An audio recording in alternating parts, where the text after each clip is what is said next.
Vamos lá. Os babilônios utilizaram muito os zigurates e nós tivemos dois grandes reinados ali. Reinado de Nabucodonosor e Hammurabi, né?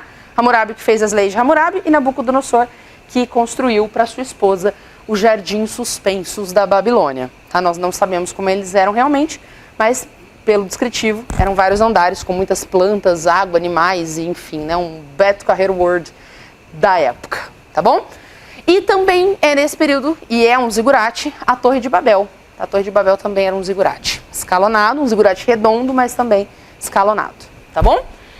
Isso aqui que a gente está vendo é o estandarte de Ur, é uma pedra, onde conta um pouquinho da história, é a primeira história em quadrinho da história da humanidade, conta um pouquinho sobre uma batalha, e é feito em pedra, porque as poucas pedras que tinham eram utilizadas nas esculturas, né? Eles guardavam para as esculturas, e as construções eram feitas em tijolinho de barro. Beleza?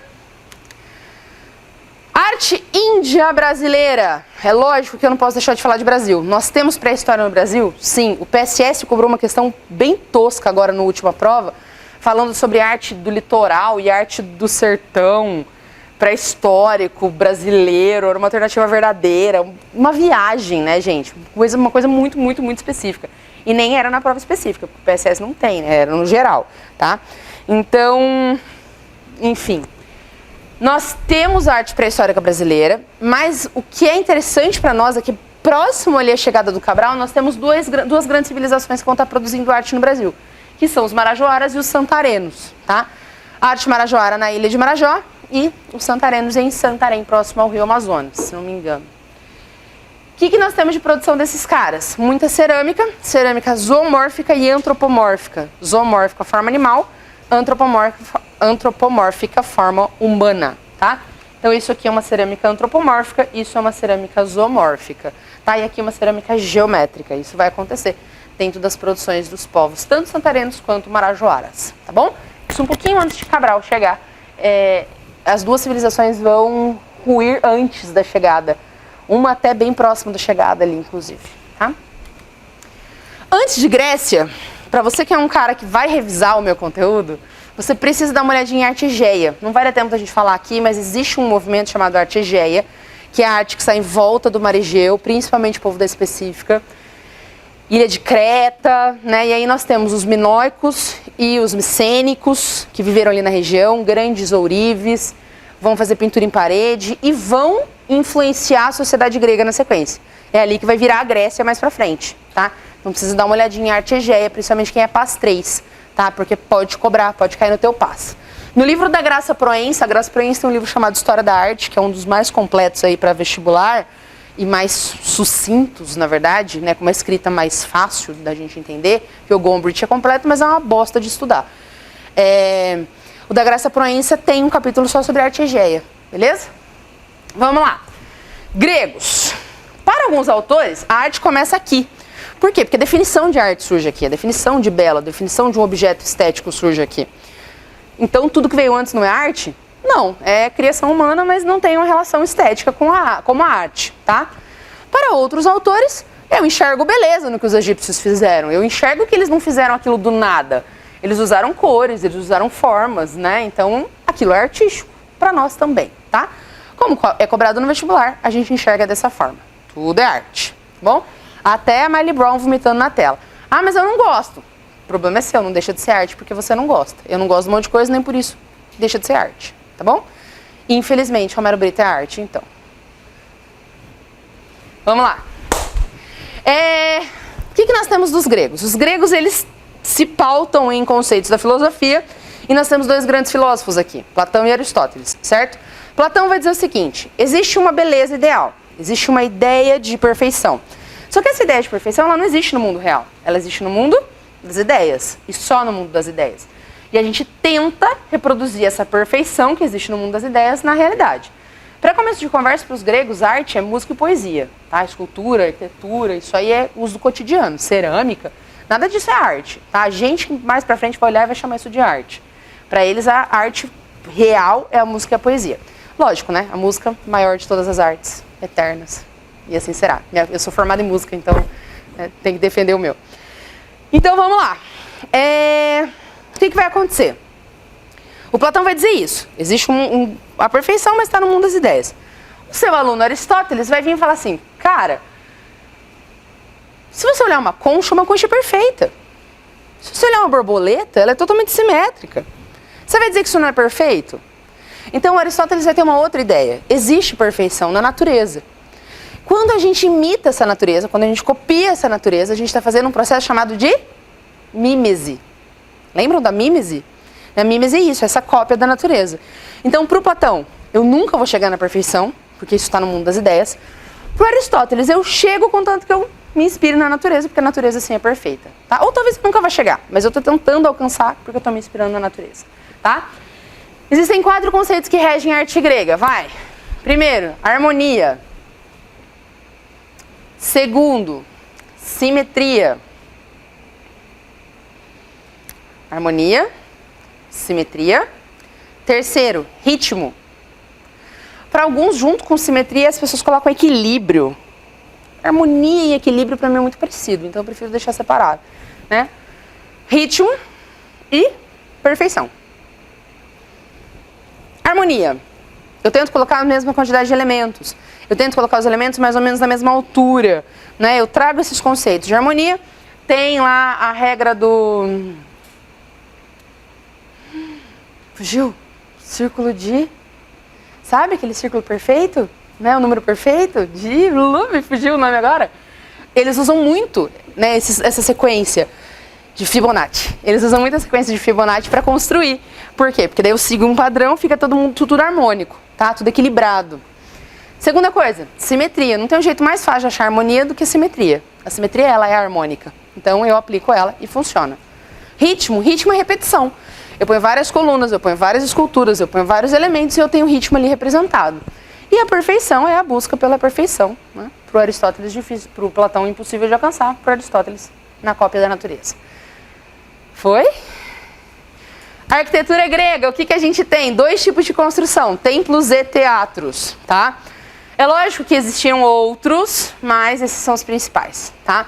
Templos, qual era a função dos templos? Guardar a escultura do deus dono daquele templo. Se é o templo de Atenas, eu guardo a escultura de Atenas. Se é o templo de Zeus, eu vou guardar a escultura dos Zeus. Apesar que o Zeus não tinha, né? Porque ele era o máximo lá, mas tudo bem. O que vai acontecer? Não tem culto dentro desse templo. As pessoas não iam cultuar as imagens lá dentro, tá? Não tem alguma coisa relacionada com o ato de usar o templo, a não ser para guardar a escultura. Isso é muito pegadinho de vestibular, tá? Construímos os templos. A arte grega passa por 3 etapas. Anota aí. Arcaica. Tudo que é arcaico é velho. Então é o período mais antigo. É o período que tem influência dos egípcios. Tá? O período arcaico. Aí nós temos o segundo período, que é o período clássico. Nós não chamamos os gregos e os romanos de antiguidade clássica. Então é a época em que nós vamos começar a ter caracterizações com cara de Grécia. E o último período é o período helenístico. Por quê? Porque o povo grego é o povo heleno. Por isso que existe a Helena de Troia. Inclusive, meu nome vem daí, dos gregos. Né? Então, o povo grego, quando chega no auge da sua produção, dá o nome de helenismo, de movimento helenístico. Tá? Justamente porque é o auge da produção grega. Né? O auge da libertação da influência dos outros povos. Tá bom?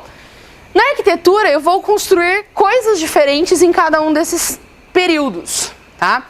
No período arcaico, nós teremos um estilo de construção feito lá nos templos chamado de jônico. O que é o estilo jônico? É o mais simples. É uma coluna simples com um capitel retangularzinho, assim, um capitel bem simplesinho, retangular. Nós chamamos esse estilo de jônico, tá? É só a coluna que muda? Não, muda o entablamento, muda um monte de coisa. Mas a gente costuma falar mais do capitel porque é mais comum, tá? No segundo período, no período clássico, nós temos a coluna jônica. Tá? A jônica é a redondinha, é a que tem os caixinhos do lado. Tá? Então, a primeira é a dórica. Eu tinha falado jônica? Eu vi pela cara de vocês, desculpa, é dórica. Dórica. A primeira é a dórica. A segunda é a jônica. E a terceira é a coríntia. Lembra da torcida de futebol mais enjoada, né? O povo mais chato, o povo que enche mais o saco, são os corintianos? É a coluna coríntia. Por quê? Porque ela é a que tem mais ornamentos, tá? Que tem mais exageros. Se fosse a mais bonita, seria Palmeira, lógico, né? Ela chamaria-se coluna palmeira, ou algo assim, tá bom? Vamos lá, galera! Você, aluno que vai para a específica, não se esqueça que você precisa saber nome da arquitrave, nome do friso, cornija, estereóbata, estilóbata, fuste, base, capitel, blablabla, tá? Vamos lá! Esculturas! Esculturas não vão ter novos nomes, elas vão se chamar escultura arcaica, escultura clássica e escultura helenística. Mas vai ter 3 tipos de escultura. Escultura arcaica, a mais antiga, influência dos egípcios, rígida, frontalizada, olhando para frente, braços para baixo, às vezes um ou outro movimento leve aqui nas obras, feita em mármore. Existem 2 tipos, couro, que é masculino, escreve-se com K, e coré, que é feminina, também escreve com K. Couro, nu, rígido, representa um atleta, representa um herói. Coré, mulher vestida, representa alguma deusa, alguma coisa da época, tá bom? Quando eu vou para o período clássico, os gregos falam, gente, quem tem pudor com o corpo são os egípcios. Dane-se, vamos pôr todo mundo nu. E aí as mulheres começam a aparecer semi-nuas, né, com tecidinho cobrindo as partes íntimas, mas as peitiolas de fora, tá? Isso acontece no período clássico. Só que no período clássico eu também quero dar mais liberdade para minha obra. E o mármore é difícil de trabalhar. Então eles começam a trabalhar com o bronze. Lembram da técnica da cera perdida? Eu faço a obra em cera, meto um molde em volta dela, jogo o bronze quente, ele derrete a cera, por isso chama a técnica da cera perdida, e o bronze ocupa aquele espaço, tá? Por que nós não temos muitas obras gregas em bronze hoje em dia? Porque foi derretido para fazer armamento. Provavelmente um soldadinho de chumbo lá do Leão Cheves Leves medieval usou uma estátua de Zeus no seu escudo, né? O escudo dele era feito com bronze de Zeus. Já pensou? Piada, né? A história da humanidade. E aí o helenístico é o auge do movimento, é o auge da liberdade. Falta 3 minutos. Aguenta aí, que eu preciso falar de Roma ainda. Um monte de escultura, um monte de liberdade e tudo mais. Vou pular a cerâmica grega, porque não vai dar tempo mesmo. Então, né, dane-se. Se cair, azar de vocês. Mentira, vai dar uma olhadinha em cerâmica grega, tá? E aí, Roma pra gente encerrar. O que acontece com os romanos, gente? Estou suando, pra variar. Roma é prático. Os romanos querem fogo no parquinho. O negócio deles é, esquece da realização de beleza. A gente quer atender o dia a dia, tá? Da onde vem essas ideias? Os romanos são influenciados por 2 povos. Primeiro pelos gregos, são apaixonados pelos gregos. Só que é um negócio assim, eu não vou seguir todas as regras. Eu gosto de você, mas você me impõe um monte de regra. Então sabe o que eu vou fazer? Eu vou criar uma cópia de você e a cópia me atende. Que é bonito igual e dane-se, não precisa ficar aquela falação, tá? A ideia é mais ou menos essa. E usam muita influência dos etruscos, que era um povo muito prático. Então, principalmente na arquitetura, eu uso um monte de coisa dos etruscos, tá? Na pintura, a pintura romana se divide em 4 períodos. Não vai dar tempo de eu falar. Dá um geral nas pinturas romanas, tá? Bem por cima, incrustação. É um estilo que, como se fosse o nosso azulejo. Eram pedras presas nas paredes. Segundo estilo arquitetônico. Desenhava como se fosse uma estrutura de arquitetura na parede. Portas, janelas, edifícios eram desenhados nas paredes. Estilo enfeitado. O estilo enfeitado é bem decorado, cheio de detalhes. E o último é o estilo incrustado, que ele mistura os 3 estilos anteriores e cria um novo estilo. Não é difícil, mas é que tem muita coisa para vocês estudarem, né? Na escultura tem 2 modelos. Cópias das esculturas gregas. Amo a arte grega. Vou lá e faço uma cópia. Ah, mas você está fazendo uma cópia. Dane-se. Estou fazendo uma cópia porque é legal, né? Tipo os chineses. Por que não copiar? É legal. E eu consigo fazer muito mais barato, porque eu escravizo as pessoas, né? Segundo tipo de obra que é feita aqui. Retratações dos generais, dos imperadores, tá? E essas retratações são realistas. As obras gregas, não falei disso porque não deu tempo, são idealizadas. Então tem que ser perfeito, estou buscando aquela perfeição, isso você já sabe, né?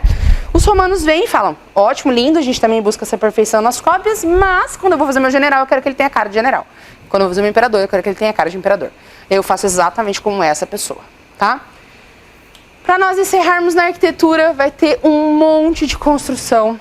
É um assunto que é bem pertinente às provas gerais, não é uma coisa que é só de específica. Então, deem uma passada por cima em coisas que os romanos construíram. Anfiteatros, aqueduto, arcos triunfais, templos. Grande parte dos templos romanos são réplicas dos templos gregos. O Panteão, eu não coloquei ele aqui. O Panteão, que é o mais famoso, é uma exceção. Ele é diferente dos outros. Os outros são praticamente cópias gregas. Frente e fundo igual, tudo bonitinho. Tá? O Panteão é um pouquinho diferente, que ele tem uma rotunda no fundo, né? Ele tem uma cúpula no fundo, tá? O que mais? Vamos fazer estradas, vamos fazer banhos públicos, vamos fazer um monte de coisa legal, tá? Então dê uma olhada nisso aí, pessoal da Específica. Isso aqui é feito de cinza vulcânica misturado com chapas de metal, esse tipo de coisa cai, tá? Você precisa saber o nome de arco, o nome de abóbada, o nome de cúpula e mais um monte de outras coisas. Queria poder estar aqui 1 hora com vocês por semana, mas isso não é possível.